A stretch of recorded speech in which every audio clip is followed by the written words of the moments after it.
Indian സിനിമയിൽ തിരക്കുള്ള നായികമാരിൽ ഒരാളാണ് തമന്ന ഭാട്ടിയ. 2005 ഹിന്ദി ചിത്രത്തിലൂടെ അഭിനയ രംഗത്തേക്ക് എത്തിയ തമന്ന 18 വർഷത്തിനുള്ളിൽ ഇന്ത്യൻ സിനിമയിലെ അറിയപ്പെടുന്ന നായികയായി മാറിയിരിക്കുകയാണ്. ചാൻസ റോഷൻ ചെഹ്റ എന്ന ചിത്രമാണ് തമന്നയുടെ ആദ്യ ചിത്രം. ഈ സിനിമ ബോക്സ് ഓഫീസിൽ സമ്പൂർണ്ണ പരാജയമായിരുന്നെങ്കിലും നിരവധി അവസരങ്ങളാണ് തമന്നയ്ക്ക് ഇതിനു പിന്നാലെ ലഭിച്ചത്. അതേ വർഷം തന്നെ തെലുങ്ക് ചിത്രത്തിൽ അഭിനയിച്ചു.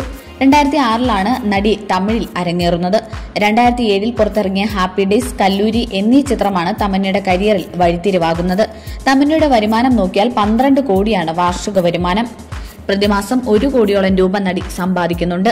സിനിമയിൽ നിന്നല്ലാതെ പരസ്യ ചിത്രങ്ങളിലൂടെയും സ്റ്റേജ് പ്രോഗ്രാമുകളിലൂടെയും എല്ലാം വൻ വരുമാനമാണ് താരം സ്വന്തമാക്കുന്നത്. ഒരു ചിത്രത്തിന് 4 മുതൽ 5 കോടി രൂപ വരെയാണ് തമന്നയുടെ പ്രതിഫലം.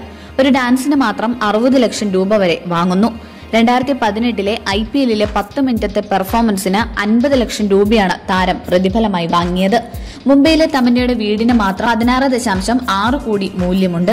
ഇതുകൂടാതെ ആഡംബര വാഹനങ്ങളുടെ വലിയൊരു ശേഖരവും നടിക്കുണ്ട്.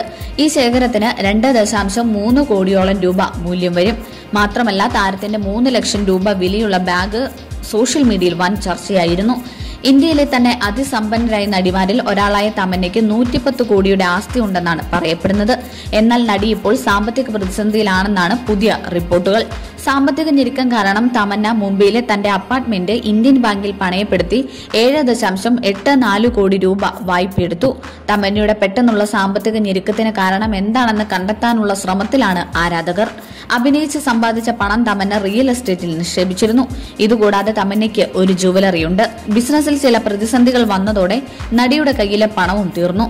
അതിനാലാണ് പെട്ടെന്നുള്ള സാമ്പത്തിക ആവശ്യങ്ങൾ നിറവേറ്റാൻ 7 കോടി രൂപയ്ക്ക് മുംബൈയിലെ വീട് താരം പണയം വെച്ചതെന്നാണ് റിപ്പോർട്ടുകൾ.